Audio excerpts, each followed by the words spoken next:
Last time ಪರೇಡಲ್ಲೂ ಬಂದಿಲ್ಲ. ನಾನು ಬಂದ ಮೇಲೆ ನವಂಬರ್ಗೆ 9ಕ್ಕೆ ಮಾಡಿದ್ವಿ, ಇವತ್ತು ಬಂದಿಲ್ಲ ಅಂದರೆ ಅವರೇ ಆ್ಯಕ್ಟಿವಿಟೀಸ್ ಇದ್ದಾರೆ ಅಂತ ನಮ್ಮ ಏರಿಯಾದಲ್ಲಿ ಅಂಥವ್ರಿಗೆ ಗಡಿಪಾರಿಗೆ ಮತ್ತು ಗುಂಡೆ ಹಾಕಿ ಕ್ರಮ ಮಾಡ್ತೀವಿ. ಗ್ಯಾರಂಟಿ ತಪ್ಸ್ಕೊಂಡು ಓಡೋದ್ರ ಮೇಲೆ ನಾವು ನಿಗಾ ಇಡಬೇಕಾಗಲಿ. ಪದೇ ಪದೇ ಬಂದರೆ ಪ್ರಯೋಜನ ಇಲ್ಲ ನಮಗೆ. ಯಾರು ಶಾಂತಿಯುತವಾಗಿ ಕಾನೂನಿಗೆ ಗೌರವ ಕೊಟ್ಟು ತಿದ್ದಿಕೊಂಡಿದ್ರು ಅವ್ರಿಗೆಲ್ಲ ಮುಕ್ತಾಯ ಮಾಡ್ತೀವಿ ನಾವು. ಮತ್ತು ಪೊಲೀಸರು ಕರೆದ್ರೂ ಬರಲ್ಲ, ನಮ್ಮ ಪಾಟಿ ನಾವು ಮಾಡೋ ಕೆಲಸ ಮಾಡ್ತೀವಿ ಅಂದರೆ ಮಾತ್ರ ಈ ಸಲ ಭಾಳ ಗಂಭೀರವಾಗಿ ಪರಿಗಣಿಸ್ತೀನಿ. ನಾಳೆ ವಾರ ಎಲ್ಲ ಇನ್ಸ್ಪೆಕ್ಟರ್ಗಳು ದಯವಿಟ್ಟು ಗಮನ ಸಾರಿಸಬೇಕು. ಸಿಬ್ಬಂದಿಗಳನ್ನ ಕಳಿಸ್ಬಿಟ್ಟು ವೆಲ್ಲಿನ ಅಡ್ವಾನ್ಸ್ ನೆಕ್ಸ್ಟ್ ಶುಕ್ರವಾರ 9 ಗಂಟೆಗೆ ಇದೇ ಗ್ರೌಂಡಲ್ಲಿ ಹಾಜರಾಗಬೇಕು. ಅವರೆಲ್ಲರೂ ಹಾಜರಾಗಿಲ್ಲ ಅನ್ನೋದಕ್ಕೆ ಕಾರಣ ಸಂಬಂಧಪಟ್ಟ ಠಾಣಾ ಇನ್ಸ್ಪೆಕ್ಟರ್ಗಳು ಕೊಡಬೇಕಂತ. ಉಳಿದಿದ್ದಂತೆ ನೀವು ಹೊಸ ಫೋಟೋಗಳು ತಗೊಳ್ರಿ, ಅವ್ರು ಸ್ಟೇಟ್ಮೆಂಟ್ ಮಾಡ್ಕೊಳ್ರಿ, ಚೆಲ್ಲವಲ್ಲಿ ನಿಗಾ ಇಡ್ರಿ. ಆಮೇಲೆ ಯಾವುದೇ ಸ್ಟೇಷನ್ನಲ್ಲಿ ಲಾಸ್ಟ್ ಟೈಮ್ ಪರೇಡ್ ಆದಮೇಲೆ ಬಂದಿದ್ರು ಮತ್ತೆ ಕೇಸ್ ಆಗಿದೆ ಅನ್ನೋದು ಯಾರು ಇದ್ದರೆ ಇವೆಲ್ಲ ಇನ್ಸ್ಪೆಕ್ಟರ್ ಸಾರ್ಟ್ ಔಟ್ ಮಾಡಿ ನನಗೆ ಹೇಳಬೇಕಾಗ್ತದೆ.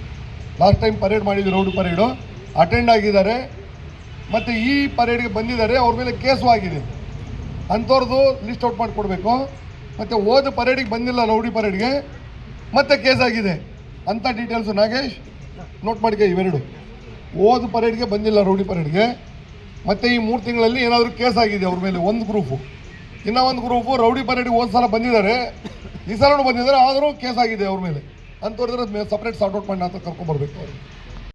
ಅವರು ಕುಡಿದೋ ಗಲಾಟೆ ಮಾಡೋದು, ಅದು ರಾಬರಿ ಮಾಡೋದು, ಅಥವಾ ಅವರಿಗೆ ಬೆದರಿಸಿ ದುಡ್ಡು ತೊಗೊಳ್ಳೋದು, ಅಥವಾ ಗಾಂಜಾ ಹೊಡ್ಕೊಂಡು ಹೋಗೋದು, ಈ ಥರ ಏನಾದರೂ ನಮ್ಮ ಗಮನಕ್ಕೆ ಬಂದರೆ ಮಾತ್ರ ತುಂಬ ಗಂಭೀರ ಪರಿಣಾಮ ಎದುರಿಸಬೇಕಾದದ್ದು. ನೀವು ನಿಮಗೆ ಗಡಿಪಾರು ಮತ್ತು ಗುಂಡೆ ಹಾಕಂಥ ಗಂಭೀರ ಕೇಸುಗಳು ಕಟ್ಟಿಟ್ಟ ಬುತ್ತಿ ತಿಳ್ಕೊಳ್ಳಿ. ಸಮಾಜದ ಶಾಂತಿಯನ್ನು ಕದಡಲಿಕ್ಕೆ ಪ್ರಯತ್ನ ಮಾಡಬಾರ್ದು, ಅದರ ಆಲೋಚನೆಯೂ ನಿಮ್ಮ ತಲೆಯಲ್ಲಿ ಬರಬಾರ್ದು. ಆ ಥರ ಬಂದವರಿಗೆ ಮಾತ್ರ ನಾವು ಯಾವುದೇ ಕಾರಣಕ್ಕೆ ಬಿಡೋದಿಲ್ಲ. ಎಲ್ಲ ಇನ್ಸ್ಪೆಕ್ಟರ್ಗಳು ಅದನ್ನು ನೋಟ್ ಮಾಡ್ಕೊಂಡು ಯಾರ್ಯಾರು ಬಂದಿಲ್ಲ ಸಾರ್ಟ್ ಔಟ್ ಮಾಡಿ ಈ 3 ಕ್ಯಾಟಗಿರಿನ ಸಪ್ರೇಟ್ ಮಾಡಿ ತೊಗೊಂಬರ್ರಿ. Thank you.